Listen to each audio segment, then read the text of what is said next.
Wakati mimi nateuliwa kuwa mkuu wa wilaya kwa mwaka 2015 mwezi wa 3, kwa shughuli kubwa za wakuu wa wilaya ilikuwa ni Mwenge.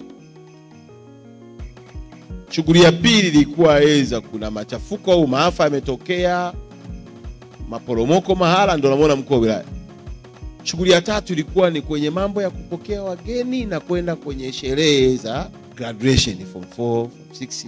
Amaliko pale mkuu wa wilaya anakwenda pale anavishwa na skafu. Ndio kazi kubwa. Nimetoa mchango mkubwa sana wa kutransform majukumu ya mkuu wa wilaya kwenye nchi. Na wakati huo nilikuwa nikifanya kazi na naonekana naingilia mamlaka nyingine. Pale Kinondoni nilianza na kusikiza migogoro ya ardhi.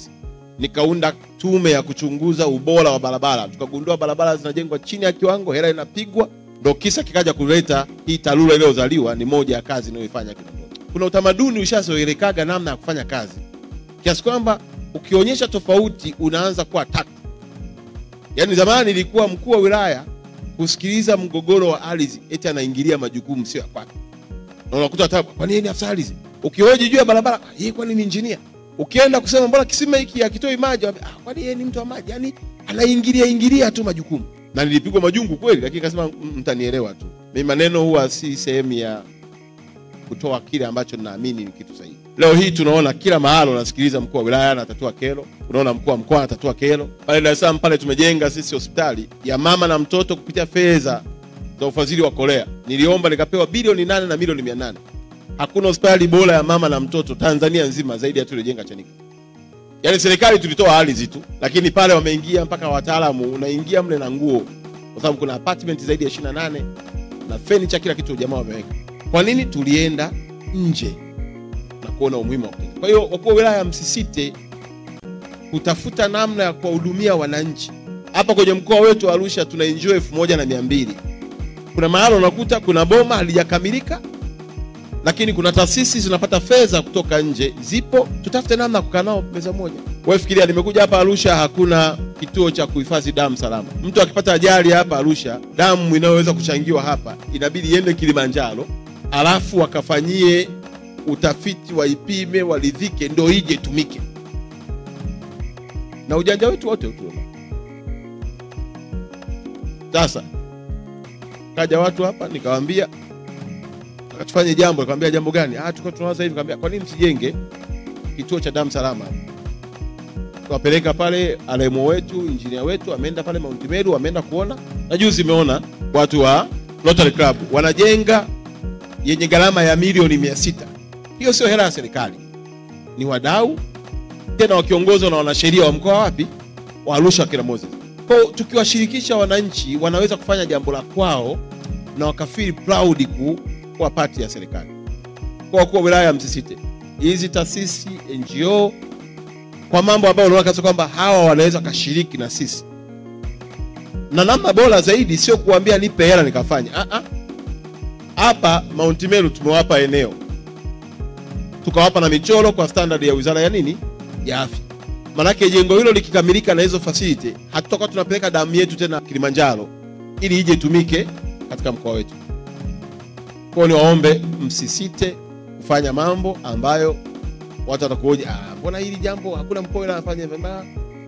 Wewe unamwakilisha rais pale. Wizara zote ziko kwako. Ndio maana kwako kuna afisa elimu, maana yake wizara ya elimu ipo. Kuna DMO, maana yake watu wa afya wapo. Kuna nani, wote wale walioko pale wanawakilisha mamlaka ya mkuu wa nchi. Hakikisheni mnashirikiana nao na mnashirikisha wananchi. Wakati mimi nateuliwa kuwa mkuu wa wilaya kwa mwaka 2015 mwezi wa 3, kwa shughuli kubwa za wakuu wa wilaya ilikuwa ni Mwenge. Shughuli ya pili ilikuwa kuna machafuko au maafa yametokea, maporomoko mahala, ndio namuona mkuu wa wilaya. Shughuli ya tatu ilikuwa ni kwenye mambo ya kupokea wageni na kwenda kwenye sherehe za graduation, form 4, form 6. Amaliko pale mkuu wa wilaya anakwenda pale anavishwa na skafu. Ndio kazi kubwa. Nimetoa mchango mkubwa sana wa kutransform majukumu ya mkuu wa wilaya kwenye nchi. Na wakati huo nilikuwa nikifanya kazi na naonekana naingilia mamlaka nyingine. Pale Kinondoni nilianza na kusikiza migogoro ya ardhi. Nikaunda tume ya kuchunguza ubora wa barabara. Tukagundua barabara zinajengwa chini ya kiwango, hela inapigwa. Ndio kisa kikaja kuleta hii TARURA iliyozaliwa. Ni moja ya kazi ninayoifanya Kinondoni. Kuna utamaduni ushazoelekaga namna ya kufanya kazi, kiasi kwamba ukionyesha tofauti unaanza kuwa tatu. Yaani zamani ilikuwa mkuu wa wilaya kusikiliza mgogoro wa ardhi eti anaingilia majukumu sio kwake. Na unakuta hata kwa nini afisa ardhi? Ukihoji juu ya barabara, yeye kwani ni engineer? Ukienda kusema mbona kisima hiki hakitoi maji, kwani yeye ni mtu wa maji? Yaani anaingilia tu majukumu. Na nilipigwa majungu kweli, lakini akasema mtanielewa tu. Mimi maneno huwa si sehemu ya kutoa kile ambacho ninaamini ni kitu sahihi. Leo hii tunaona kila mahali unasikiliza mkuu wa wilaya anatatua kero, unaona mkuu wa mkoa anatatua kero. Pale Dar es Salaam pale tumejenga sisi hospitali ya mama na mtoto kupitia fedha za ufadhili wa Korea. Niliomba nikapewa bilioni 8 na milioni 800. Hakuna hospitali bora ya mama na mtoto Tanzania nzima zaidi ya tulijenga Chanika. Yaani serikali tulitoa ardhi tu, lakini pale wameingia mpaka wataalamu, unaingia mle na nguo. Kwa sababu kuna apartment zaidi ya 28 na furniture, kila kitu jamaa wameweka. Kwa nini? Tulienda nje na kuona umuhimu wa kutoka. Kwa hiyo wakuu wa wilaya msisite kutafuta namna ya kuwahudumia wananchi. Hapa kwenye mkoa wetu wa Arusha tuna enjoy 1200.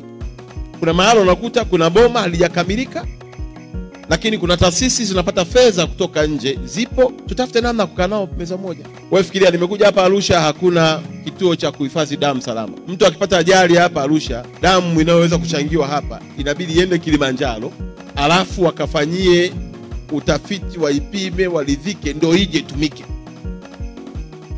Na ujanja wetu wote utuona. Sasa kaja watu hapa nikawaambia tufanye jambo, nikamwambia jambo gani? Tuko tunaanza hivi, nikamwambia kwa nini msijenge kituo cha damu salama? Tukapeleka pale RMO wetu, engineer wetu ameenda pale Mount Meru, ameenda kuona. Na juzi nimeona watu wa Rotary Club wanajenga yenye gharama ya milioni 600. Hiyo sio hela ya serikali.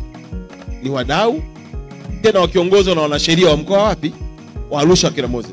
Kwa tukiwashirikisha wananchi wanaweza kufanya jambo la kwao na wakafeel proud kuwa part ya serikali. Kwa wilaya msisite.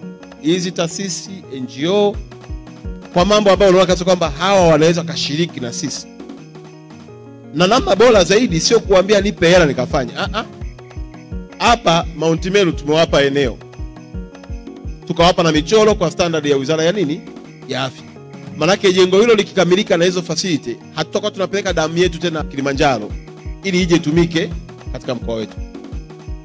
Kwa hiyo niwaombe msisite kufanya mambo ambayo watu watakuja, mbona hili jambo hakuna mkoa anafanya vyema? Wewe unamwakilisha rais pale. Wizara zote ziko kwako. Ndio maana kwako kuna afisa elimu, maana yake wizara ya elimu ipo. Kuna DMO, maana yake watu wa afya wapo. Kuna nani, wote wale walioko pale wanawakilisha mamlaka ya mkuu wa nchi. Hakikisheni mnashirikiana nao na mnashirikisha wananchi.